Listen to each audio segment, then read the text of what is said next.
ng pag-alala.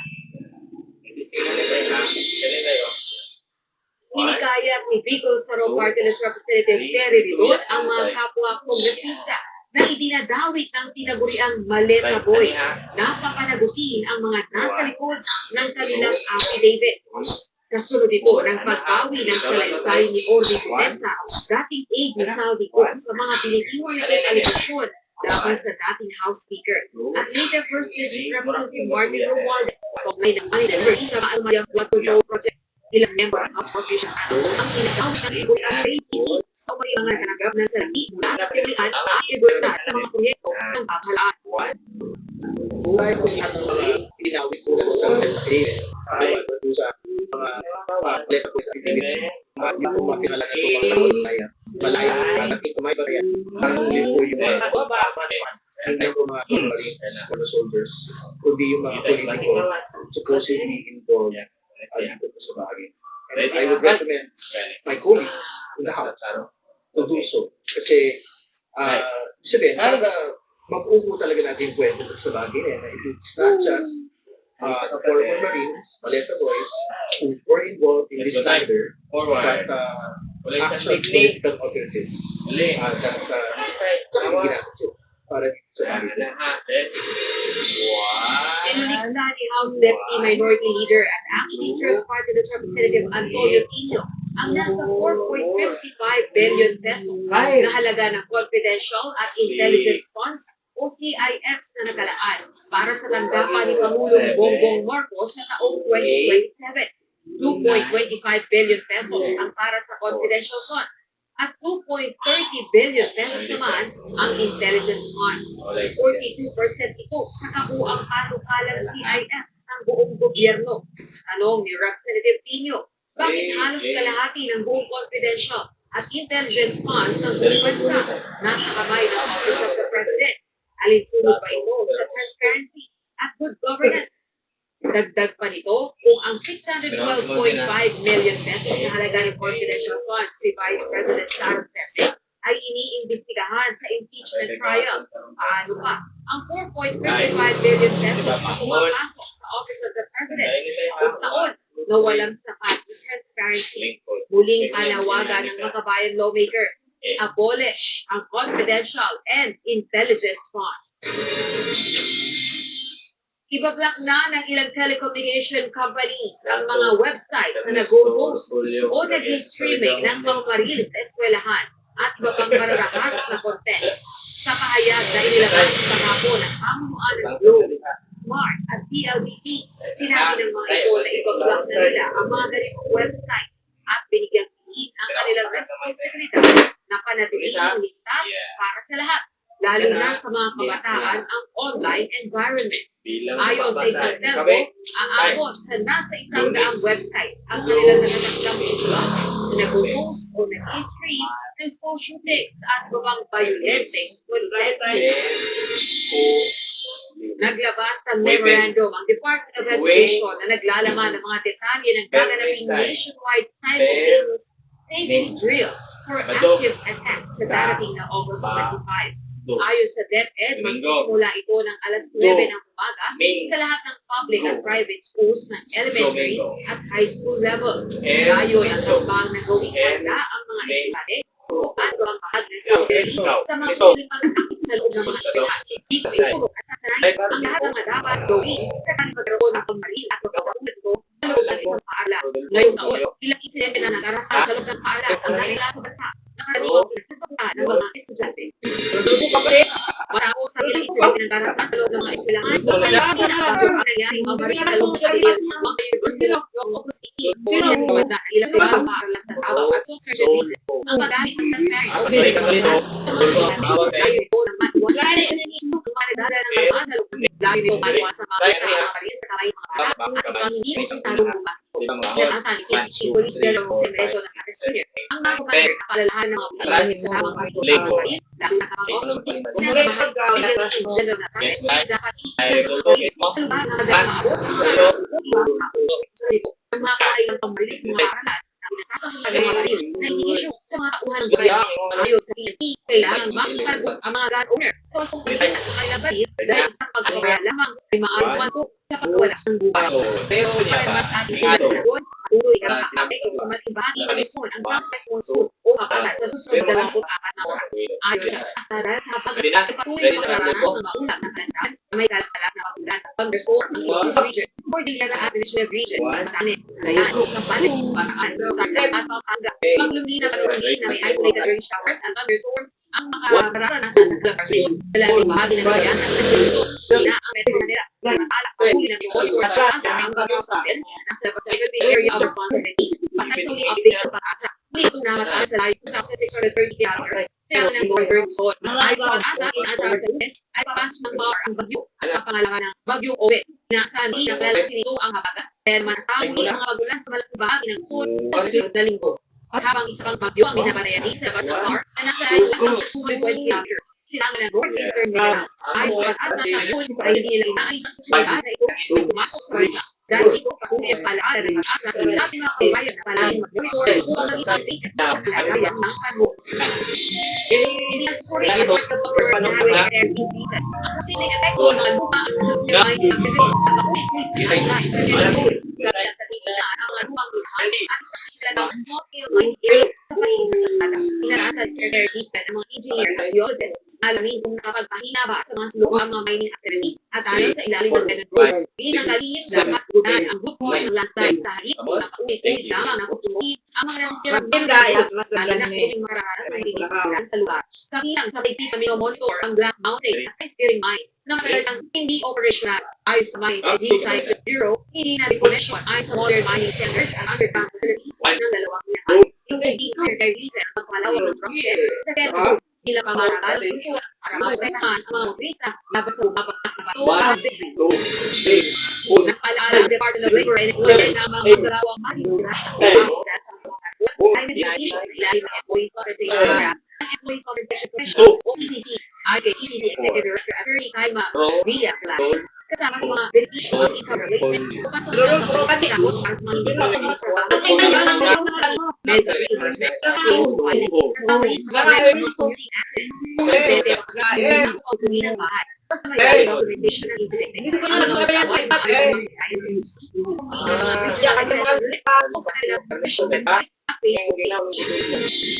Umakya ng 130% ang kaso ng cirrhosis sa Mississippi kasunod ng malakas na pagdala at pagbaha ang kabagat ito nga nakaraang linggo nakapagdala ang lusot ng 6 kaso at ito na opisay na iiwan dahil bukas na sa under pressure pinamaraming kaso ang nailang sa Brazil o mga sa lugar na Brazil pasok na ang at dahil sa buwan na sa 200 ang kaso kung saan 24 na ang nasabi sa lahat ng Mississippi mula January hanggang August dahil dito nilayuan sa Central Department ang publiko ay makalimos sa mga at galapagos na kapag nagaranas ng dasan ang nakikitalan ang ibang sintomas ng leptospirosis.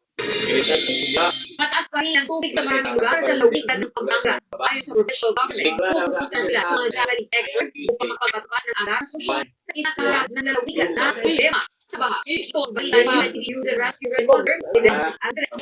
Ito yung ginawa na bakit? Sige ko lang din. Naglampay. What? Ay kahintay ang... One.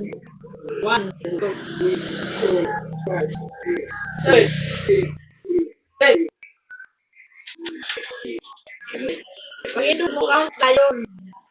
Ay, sulog ka. Two. Sulog ka. Two. Four. Ay, sulog ka.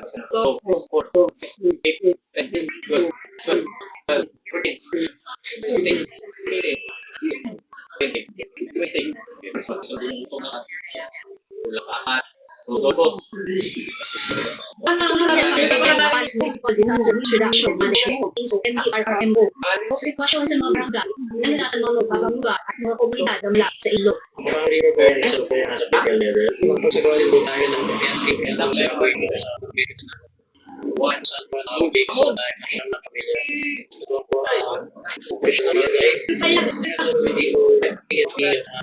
Sa ngayon pa sa walang bawal ang pamasyal at pag-ibig sa mga kaibasyo sa maluko kasi sa ulat ng pagkalunod ng dalawang ibigwa na pang mga aksidente ng pagkakasal dahil dito mahigpit ang panlalan ng pamalaan na huwag magpapayuan maglaruman lang sa mga bahagang ginabaha lalo na kung mabilis ang alas ng tubig bukpin sa mga maraming mga barangay. Sa ngayon pa sa paling na tubig sa barangay na nasa pagkakasal gaya ng Kasinana, Sukat, San Juan, Tabuyo, Papalangan at Barangay Paligi. Sa ngayon, patuloy ang pagmamatsyag at paggatal ng mga responder sa akari sa pagbarang mga tabon, sakaling muli tumaas ang tunit at malagay sa panganib ng mga residente. Yun po siya sa dito bukas.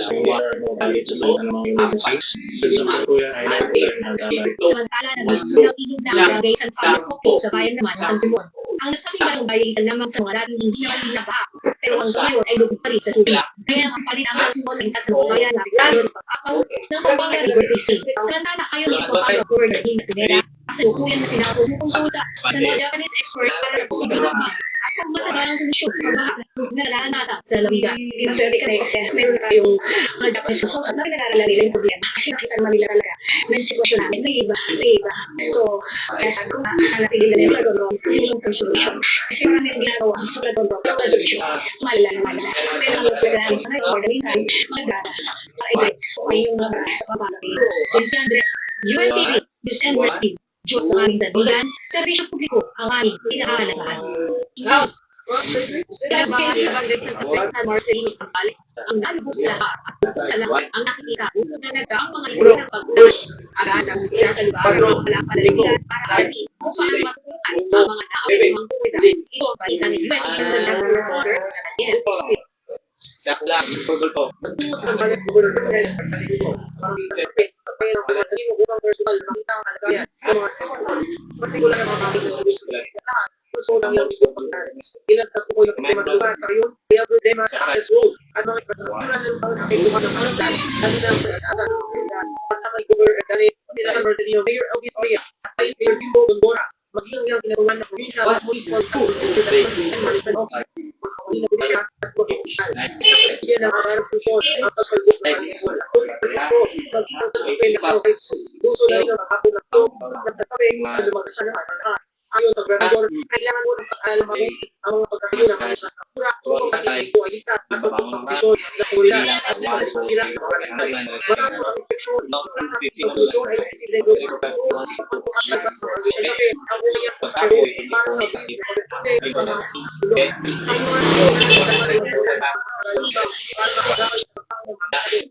hindi naman may otorya. Nakatulog ang kanilang posisyon sa mga kabulang pagkakulungan sa barangay sa mga Diyos sa aming taliban. Servisyo publiko ang aming pinakalahan.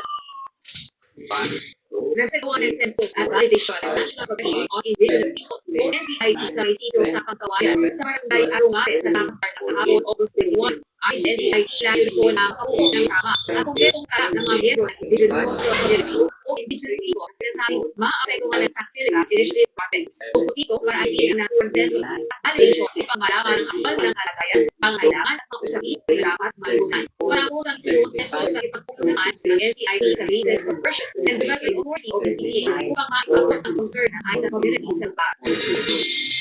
At ito sa mga motorista, bago oil price hike ang nababadyang pagpapaan ng mga kumpanya ng Luis. Sa susunod na linggo, at may denisyon ng pagbiyanig ng oil industry leaders, maaaring magkaroon ng dalawa hanggang 3 dagdag sa kada litro ng diesel habang posible na magtumaas ng piso hanggang 2 piso ang kada litro ng gasolina at kerosene. Ang pagbagong oil price hike ay gusto pa rin ng geopolitical tension at kabahan ng palitan ng piso kontra Korea.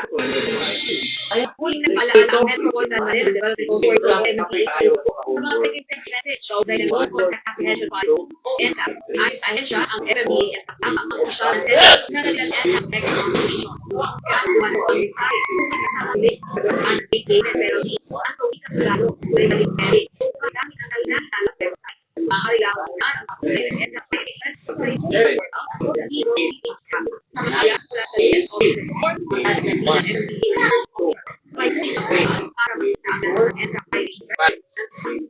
Maaari lang mag-search gamit ang date number, ang number, o kaya ay date number, ang file number. Pinay mo naman ang recording record at magkailangan ng text o email na nagpapanggap na ENSAP non-reach. 7, 98, 99, Hindi pa wala ang na pumasok sa isang tawang kasunduan sa kabila ng siya dito mas may kita economic standard dapat dito ng Estados Unidos. Ayon sa US President Donald Trump, wala pang bagmatakin ng kung hindi katanggap-tanggap ang kondisyon ng Iran. Dahil dito, himay na bitaan ng US ang maging epekto ng marusa sa ekonomiya ng Iran na pinaniwala ang mas matindi isa sa operasyon militar ng Senador ng Amerika. Nang ginawa ni Trump, nalitad na ang military operations or options ng US sa basilan at hindi nananatili ang kanilang kontrol. So, straight or rules ang naliyo sa pangdito. Everybody, they have no Navy, they have no Air Force, they are not paying their soldiers, they're not paying their police, they have 350% inflation. So we're just going to sort of see what happens. So they will make a deal. They're not ready to make the right deal. Umabot na sa 15 tao ang nasawi sa dalawang pagkasunod na strike ng Russia sa isang shopping mall sa Ukraine. Nasa 150 naman ang sulatan, kabilang ang 20 patak, habang may mga pinaiwala ang nagtapa sa ilalim ng mga guro. Ayon kay Ukrainian President Volodymyr Zelensky, 2 wave ang pag-atake kung saan si Margaret umano sa ikalawang strike ang mga emergency responders sa lugar. Nagpadala na rin ang karagdagang rescue team mula sa 4 na rehiyon ng Ukraine para bumulog sa search and rescue operations. Wala pa namang pangyayari ang militar na Russia o may sinapura ang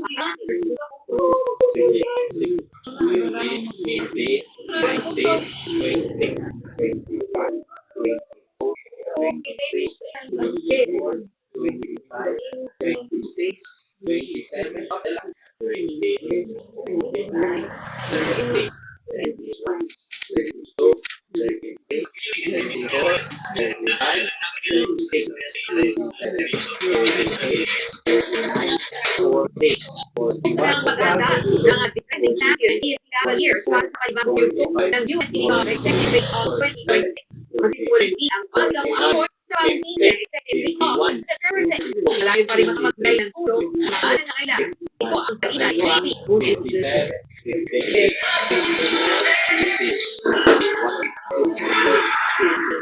Ang ganda ng UNC Cavaliers sa investment ang kanilang sa Executive Week ng UNC ligtas na iwanan ng practice at sabunan sa mga libreng oras ng kanilang mga manlalaro. 24, 25, 26, 27, 28, 29, 81, 82, 83, 84, 85, 86, 87, 88, 89, 90, 91, 92, 93, 94, 95, 96, 97, 98, 99, 100, 101, 102, hey, Most of the time we have games with other teams. Para mas magaling namin more on stamina and grass. Pinagaling sila nakikinig sa mga trainer at coaches sa teamwork o mag-host kaya bilang sa kapanan. Para sa basketball talaga, alam ng kung ano sinasabi ng aming mga babies, aming coach, ayun ginagawa nato. Gaya din ng mga professional na players. Ang inato, ang ikinadalaro ng Cavaliers na mayroong pressure sa kanila dahil kailangan nilang depensahan ang pagiging lalyon. Ang pressure nagpapay lang. Kasi kung hindi kasi sa player, hindi rin magiging tibigat. So, it's really getting effort. So, kung yung pressure, depende yung pressure, Pinipili ng AFP ang Application Benefit System Office ng kanilang ahensya para maging beneficiaryo ng kanilang pagkakasok sa liga. Ang AFPFO ay nagbibigay ng scholarship sa mga anak o dependents ng mga kabayo nilang history o nagkaroon ng injury mula sa giyera. Sa darating na September 6, ang inaasahang pagbukas ng bagong season ng UNT Recap Executive Face-Off para sa isa na namang ma-assure bakbakan sa hardcore at layunin makatulong sa mga nangangailangan. Isa sa lugar sa Pure Oil Arena sa San Juan City. Win Sports, Win for Charity. Changes, UNTV, News and Rescue. Diyos ng isang bigang servisyo publiko ang aming pinakalagaan.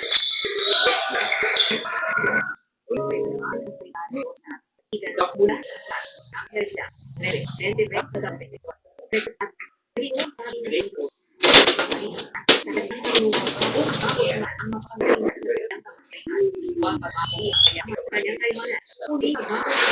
Ang luluwan ng kanilang ginawa.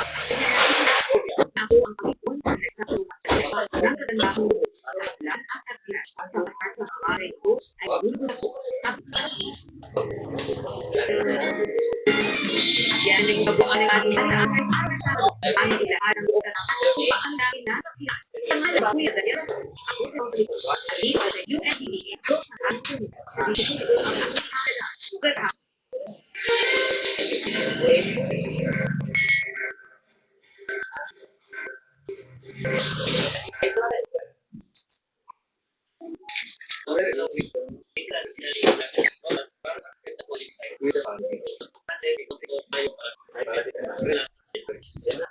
wala na kailangan na doon.